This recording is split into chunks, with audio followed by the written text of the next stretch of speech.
The first red flag wasn't the watered-down coffee or the odd calendar reshuffle that pushed Jordan's quarterly review back 3 times. It was the way CEO Brock, smug, sun-lamp tan, and TED Talk energy, called her Jordy in front of the entire executive board. She'd corrected him twice before. Still, he clapped her on the shoulder like she was a high-performing intern and said, "Your squad is crushing it this quarter, JoJo. Keep that energy flowing."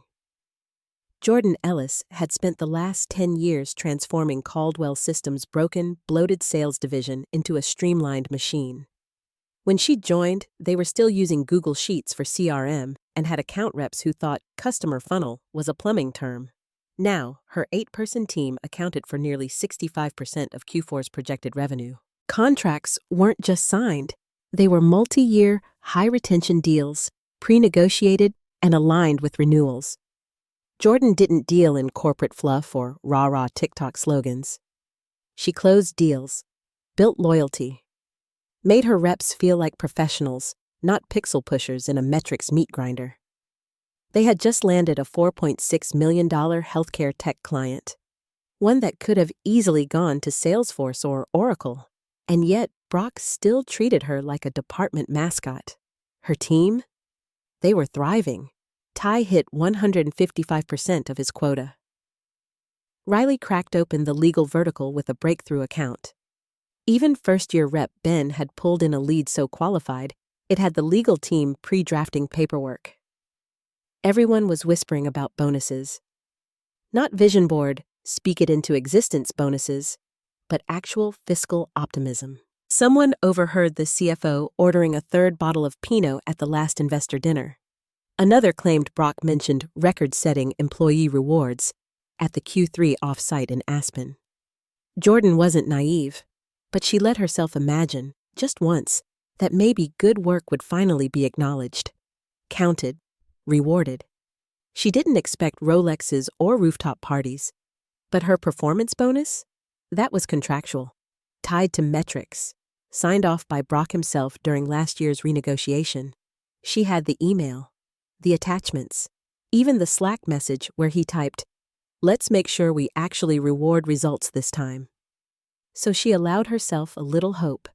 She booked a low-key happy hour at a jazz bar downtown for her crew. Ordered replacement chairs for the bullpen. No more lopsided swivel seats. She even joked about using the bonus to finally replace the garbage disposal in her apartment that sounded like a dying coyote and once coughed up a rusted fork from 2010. But beneath the optimism, a chill crept in. Something gnawed at the edges.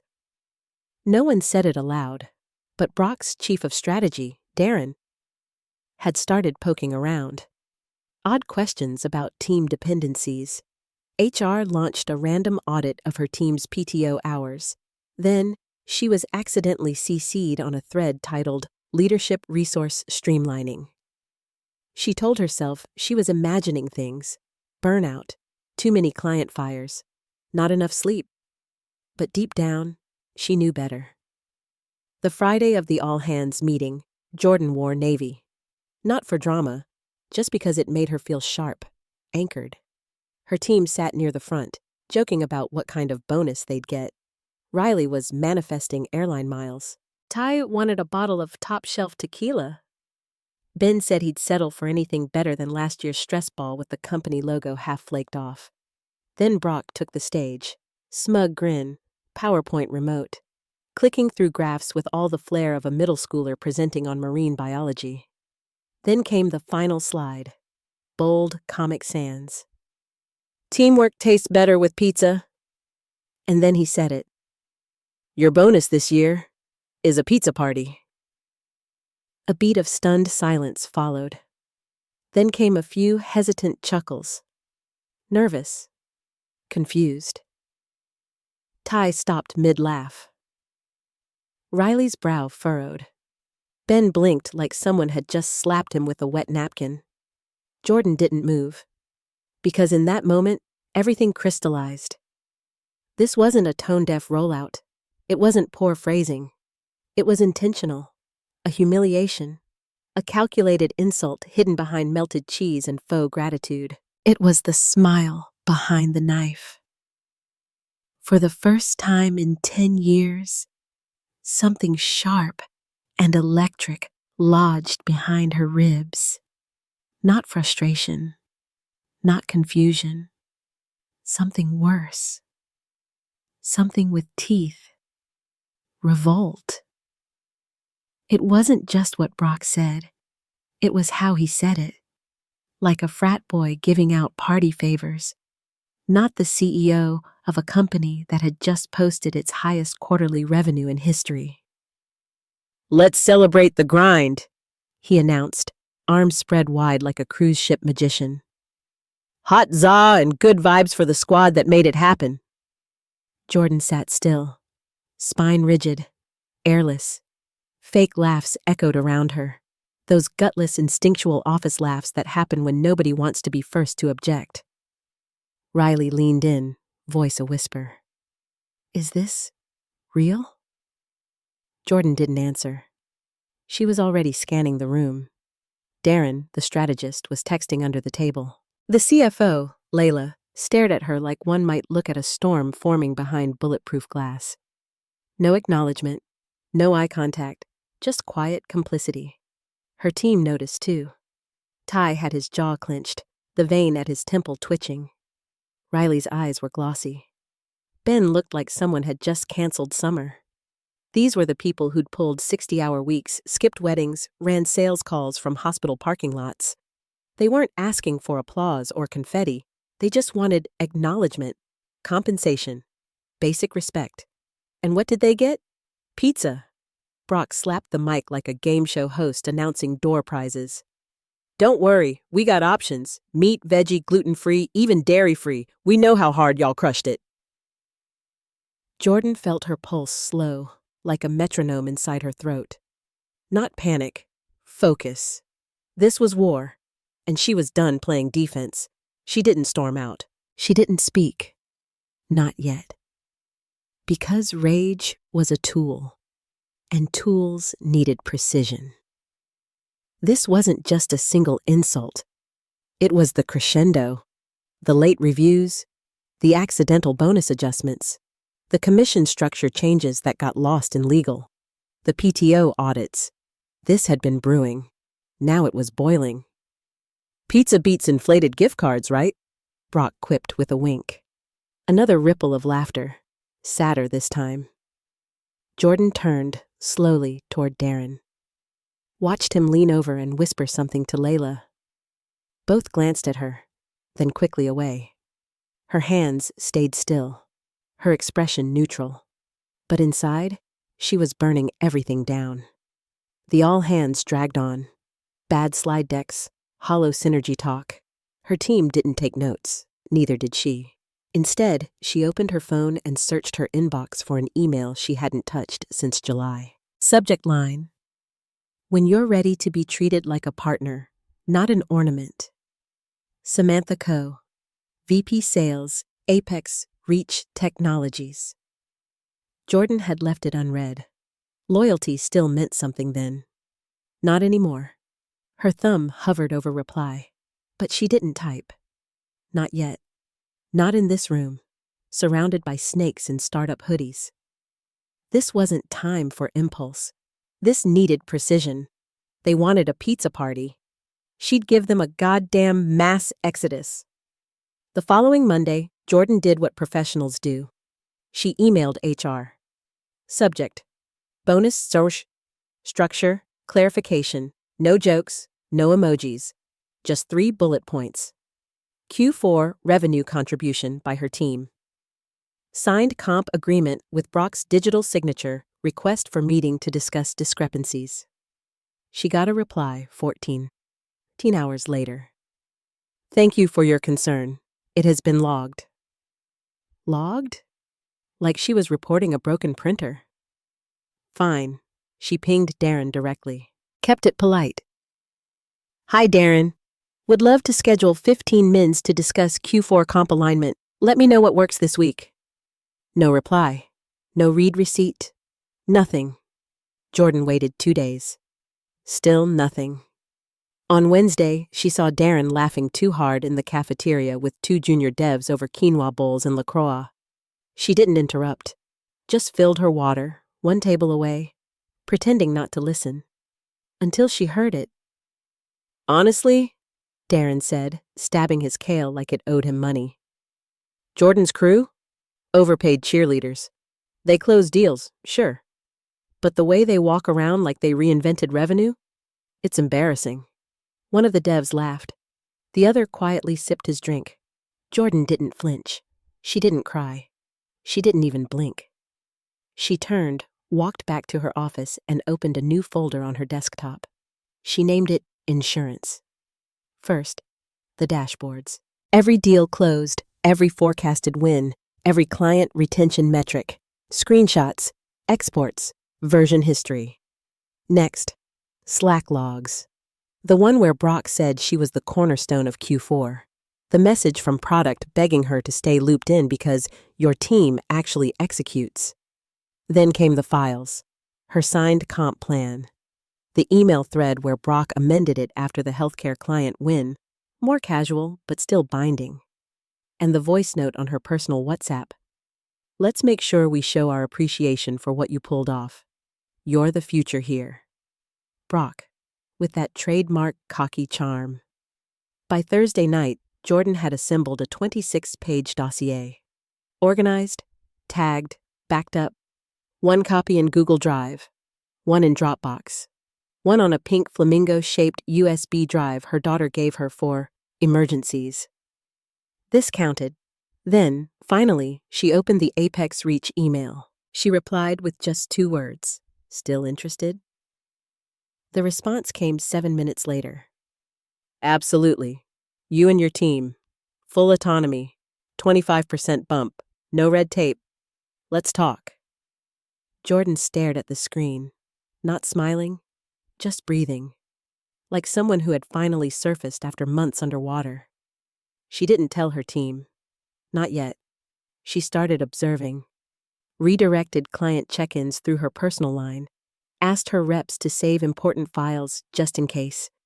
And during weekly venting sessions, she asked questions like, if you could design your dream work culture, what would it look like?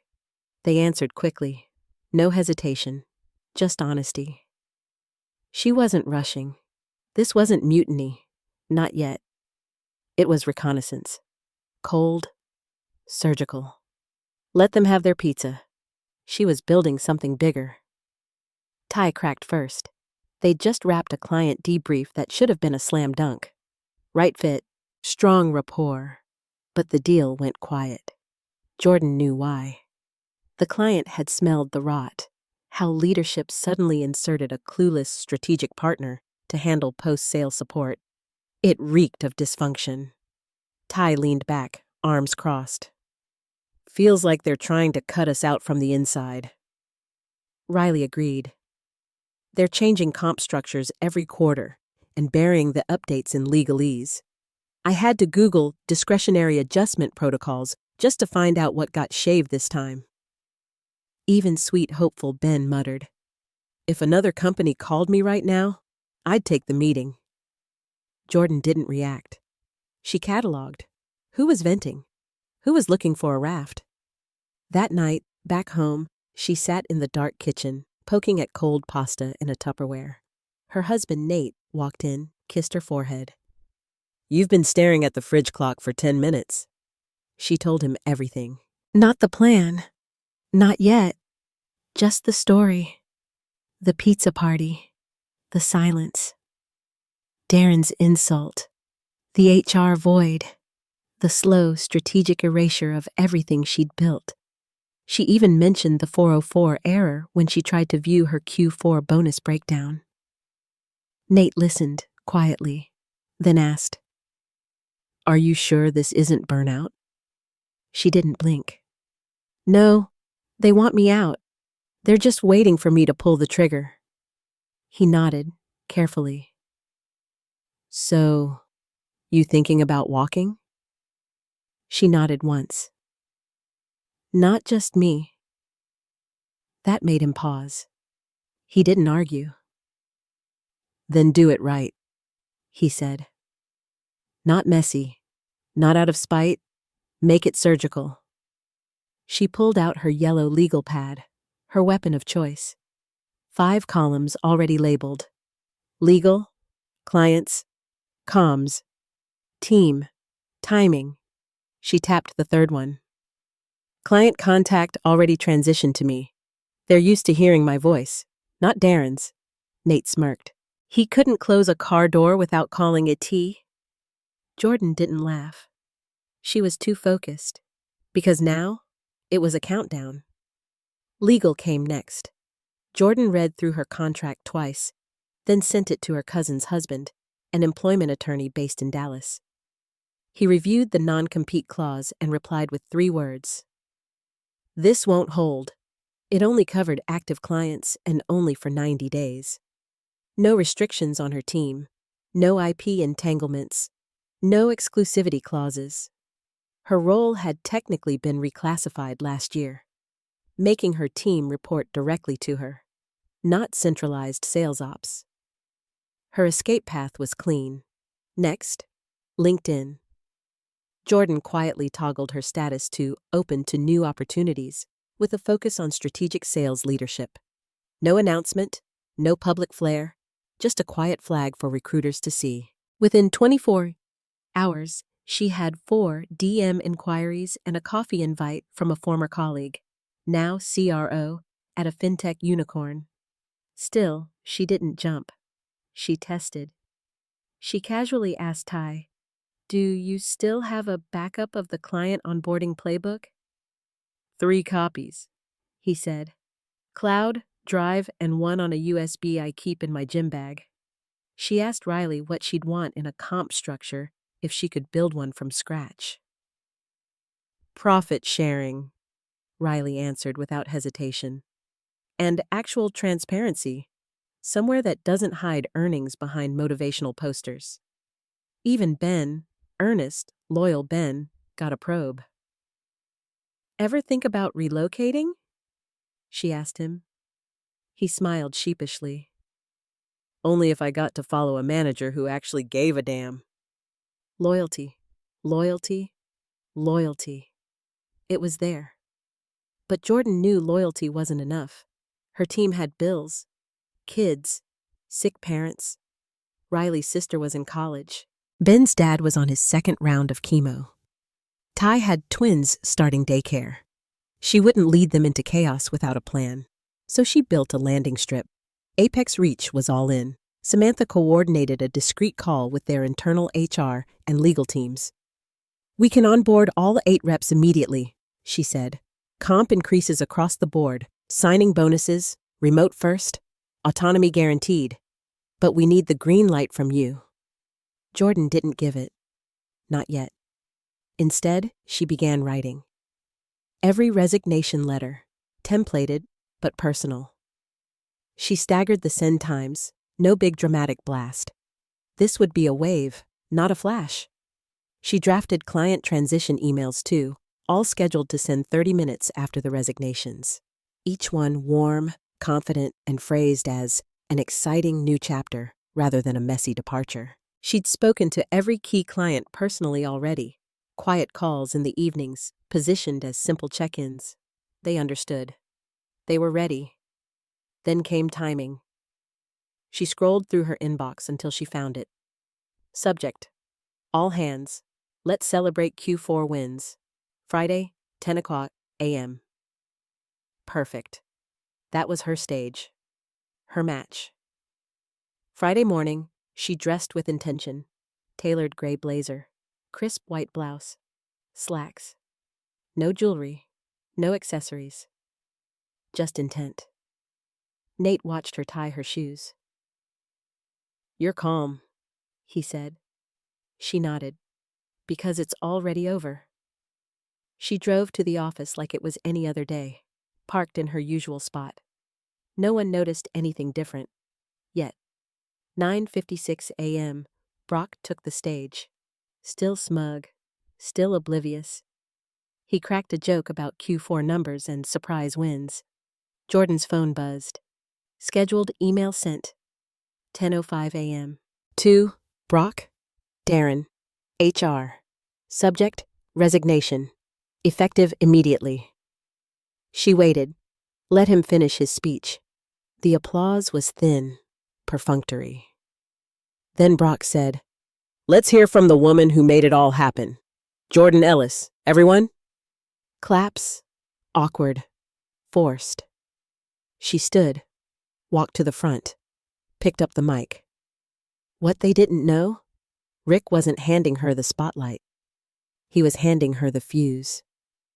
Jordan took the stage like a calm tide rolling in before a storm. She didn't smile. She didn't fidget. She nodded once to the audience, once to the camera streaming live to remote staff, then spoke into the mic. Clear? Steady. "I want to begin by thanking my team." A pause. Not just for their performance, though it's been extraordinary, but for their integrity. The air shifted. A ripple of unease moved through the crowd. They worked nights. They worked holidays. They hit every target leadership set, without shortcuts, without excuses, and without asking for more than what they earned. A few heads turned, phones lowered, eyes locked on her. She continued. "But lately, I've realized something. Integrity, when not reciprocated, becomes just another word for leverage. And loyalty without respect is just quiet exploitation." That's when Brock's face dropped. The CFO, Layla, suddenly became very invested in her iPhone. "Effective immediately," Jordan said. "I'm resigning from my role as Director of Enterprise Sales." There was a gasp, maybe two. She didn't pause. "And I won't be going alone." She turned slightly, her gaze sweeping the front row, locking eyes with each of her 8 team members: Ty, Riley, Ben, Nora, Dev, Sean, Jules, and Leah. "Every member of my core sales team has also submitted their resignations, effective as of 10:05 this morning." Silence. Absolute, bone-deep silence. "We've accepted positions with a competitor that values performance, honors compensation agreements, and knows the difference between team culture and tokenism." Another pause. She let the weight land. "Oh, and just to clarify, the $18.3 million in projected Q4 revenue this company was celebrating, that pipeline was built entirely by us. Our leads, our contracts, our client relationships." Her voice never wavered. "And those relationships are coming with us." The room didn't react. It froze. Even the intern who clapped too loud at everything sat slack-jawed. Jordan turned to Brock. His mouth was slightly open, his face flushed. She gave him nothing. "Your pizza party," she said, "just cost you $18 million. Then she gently placed the mic on the podium. No dramatic drop, no grand gesture. Just precision. Like placing a final invoice on a table someone else would be choking on for the next fiscal year. She turned, walked down the aisle, past Darren, who looked like a ghost under fluorescent lights, past HR, whose fingers were already scrambling across a laptop keyboard. Behind her, email pings echoed like a funeral bell. Resignation, 1. Sent. Resignation, 2. Sent. Resignation, 3, 4, 5. The dominoes were falling. The match had touched the fuse. They didn't even make it to the pizza. By the time the delivery guy wheeled in 5 towers of branded boxes, taller than the new intern manning the door, the executive suite was already detonating. Brock's voice cracked mid-sentence as inboxes flooded. Phones buzzed. Slack threads exploded. Half the front row stood up in silence and walked out behind her, like a procession. Like a coordinated withdrawal from a dying empire. It was like watching the oxygen get sucked from a pressurized cabin. Layla, the CFO, bolted from the room mid-sentence, phone to her ear, shouting, "Check the contracts! Check the damn contracts!" Spoiler, the contracts were clean. Jordan had made sure of it. Every clause reviewed, every exit timed, no IP stolen, no non-compete violations, no client poaching. Just clients, following the people who had always shown up for them. By noon, the company Slack was a digital graveyard. Channels locked, threads deleted, crisis mode hashtags forming and collapsing. Cue for celebration, team restructure, legal escalation. Then, nothing. Just silence. At 1:17 p.m., HR sent a mass email. We are aware of the departures and are exploring exciting internal growth opportunities. By 1:30, 5 more employees voluntarily resigned, people from neighboring departments, inspired, enraged, ready. By 4:05, the board had called an emergency meeting. Brock tried to spin it, blamed miscommunication, downplayed it as a culture shift gone sideways. The board chair raised a hand. "Where's Darren?" No one answered. By 6:00 p.m., the COO had been transitioned out. Officially, retirement. Unofficially, fallout control. By Monday morning, Jordan's former department was a ghost town. 8 desks empty. 1 jammed printer blinking out of paper since 2022. An echo of what used to be the company's strongest team. In Jordan's old office sat Jackson, the junior biz dev guy Darren once referred to as promising. He looked like someone had asked him to disarm a bomb using IKEA instructions and expired batteries. Meanwhile, across town and 14 floors higher, Jordan Ellis unlocked the glass door to her new office at Apex Reach Technologies. Corner view. Real wood desk, no cartoon pizza. They didn't do culture perks or balloon animals here. They did profit shares, autonomy, results. Ty had already closed a $1.8 million account before noon. Riley was running cross-functional training with marketing. Ben walked in with a brand new MacBook and said, "They gave me a welcome bag. It had a massage voucher. I cried in the parking lot." Jordan didn't laugh. She just placed a single framed photo of her daughter on the desk. Then she turned toward the window.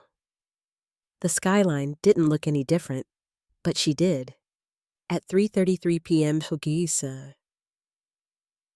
She posted a single photo on LinkedIn. No press release, no explanation, just a selfie in her new office, coffee in one hand, calm in her eyes. 1 hour later, she added a caption. "Lunch isn't pizza." That was it. No hashtags, no mic drops, just quiet dominance. Back at Caldwell Systems, chaos ruled. Revenue forecasts had been slashed in half. The board murmured about mergers, outside audits, and whether Brock should remain in his role at all. Recruiters stopped taking their calls. Client retention plummeted. Because Jordan hadn't just left, she'd taken the heart of the company with her. And it was beating stronger than ever. Just not in that building. Back at Apex Reach, Jordan walked past the welcome flowers, past the glass-walled war rooms, past the high-performing chaos of a company that actually gave a damn. She didn't throw a victory party. She didn't need to. Her team had followed her without question, without bargaining, without fear. She turned a pizza party into a funeral, with a 5-minute eulogy and a synchronized exit strategy that corporate playbooks would never recover from. The message was simple. Never mistake loyalty for submission. Never reward excellence with crumbs. And never, ever give a warrior a microphone, unless you're ready to be judged by her words. That Friday, back at Caldwell, the HR department sent out a company-wide survey titled, "How Can We Improve Company Culture?" One intern reportedly wrote, "Start with respecting the people who build the damn rocket." Nobody ever mentioned pizza again.